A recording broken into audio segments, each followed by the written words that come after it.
สวัสดีค่ะคุณผู้ชมคะในวันที่ 8 พฤศจิกายนนี้นะคะก็จะมีการเลือกตั้งประธานาธิบดีสหรัฐซึ่งผู้คนทั่วโลกให้ความสนใจค่ะและวันนี้นะคะทีมข่าวของ Springnews ก็ได้รับเกียรติจากเอกอัครราชทูตสหรัฐประจำประเทศไทยท่านทูต Glyn T Davies ที่จะมาพูดคุยกับเราเรื่องของภาพรวมการเลือกตั้งผู้นำสหรัฐที่กำลังจะเกิดขึ้นค่ะสวัสดีค่ะสวัสดีครับขอบคุณครับ So the presidential election is approaching and people around the world are very interested in what's going on in your country as well as Thai people. So apart from the very flashy and active election campaigns by the candidates, what would Thai people learn from your election? Yes, well, I think Thai people will probably see an awful lot of Americans talking to each other in many, many different ways, through the media, of course, but also they'll see that Americans talk to each other at the family level, neighborhood level, state level, and national level. Our process is a long process. It lasts over a year, and it's a process of debate and conversation, and sometimes even argument, because people get very emotional about issues, but it is a process that helps us as a nation move forward as we work through the issues, as we vote in primaries and then in elections, as we watch the debates, and then once people are elected to office, whether president or governor or senator or congressman, we judge them and we are free to talk about their performance. And this is how America over the generations has moved forward. There is another interesting point is that America is a model of democracy for the rest of the world, but you just have the first black president not long time ago, and maybe this time you will have the first female president probably. So why does it take so long time to have the leader from the minority group or the female leader? Yes, I think it takes a long time in America because the system that our founders set up back at the end of the 18th century was a system of checks and balances. It was a system that was meant to be evolutionary, not revolutionary.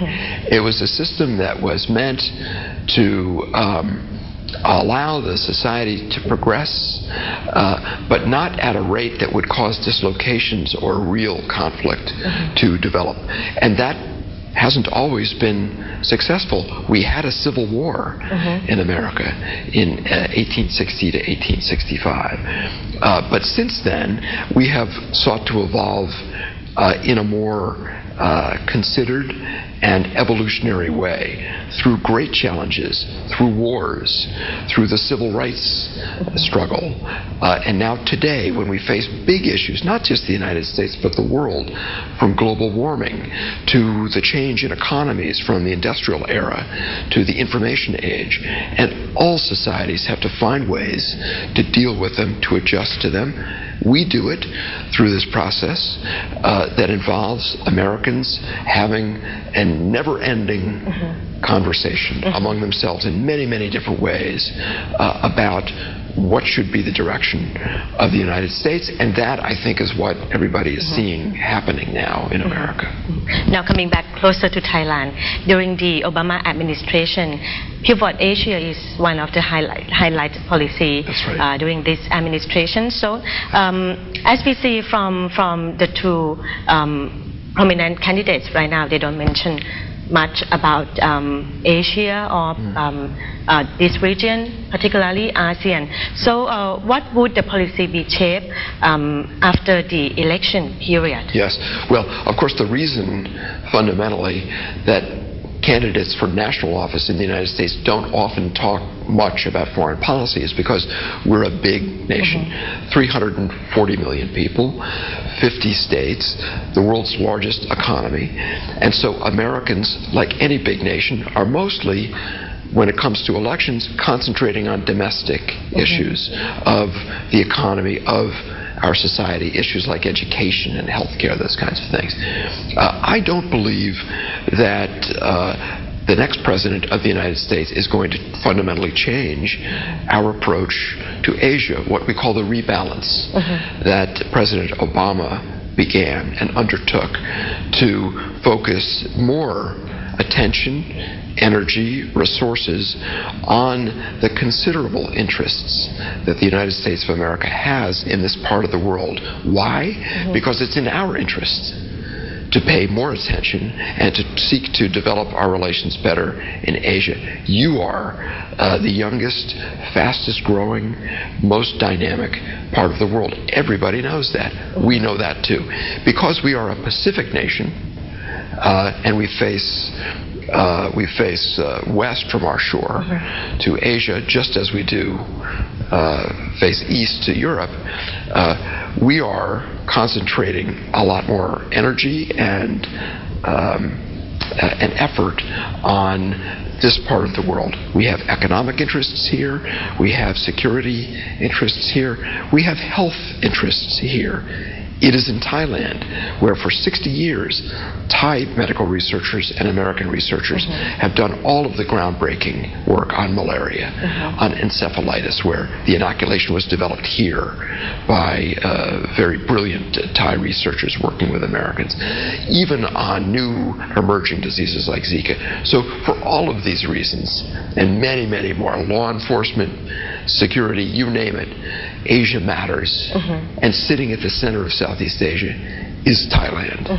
And Thailand is an ally of ours. It has been for 3 generations. And so for all of those reasons, whoever is President of the United States is going to continue the emphasis on seeking to maintain strong relations with this part of the world. All right. Talking about the American community in Thailand, it's a very huge community. So how do they participate in this election? Yes. Well, tens of thousands of Americans live here. Some are retired here because they love the kingdom. Some are in business here, government, NGOs, all the rest of it. Some are students here. We have many people here. They participate in our democracy. Now we have the internet, and they do it by going to the U.S. Embassy website and registering in their state in the United States to vote. Then they get the ballot from that state. Sometimes they get it through email. Sometimes it is sent by mail. And then they vote. And some can do it electronically. I did it in my home, which is in the District of Columbia, Washington, D.C. I did it by mail because that's how D.C. operates. And so my wife and I, some weeks ago, we filled out our ballot. You know, president, local council, school board, every office, and we sent it back to the United States. And so we are encouraging Americans, expatriate Americans who are out here living in Thailand, who love it here, to get involved and to register and then to vote. And many of them are doing that because they know that it matters who is elected to all of these various offices in the United States. So before we leave, do you have any final words for Thai audience regarding your election? Well, really just to say that America is committed through this election to continuity in our foreign policy. I think that's true of both of the major party candidates, despite what some may hear. Also to say that all Americans join their Thai friends and colleagues, all citizens of Thailand, all the subjects of the king, in mourning for King Bhumibol's passing.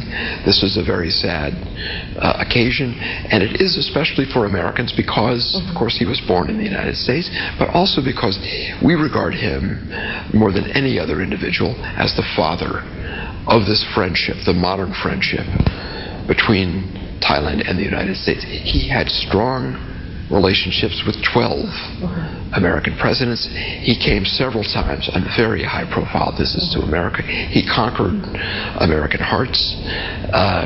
And that is why for us this too is a very, very sad time, and we join all Thais in that mourning and in that sadness. All right, thank you so much for your time with Springnews. Thank you very much. ขอบคุณมากครับ. Thank you. ขอบคุณคุณ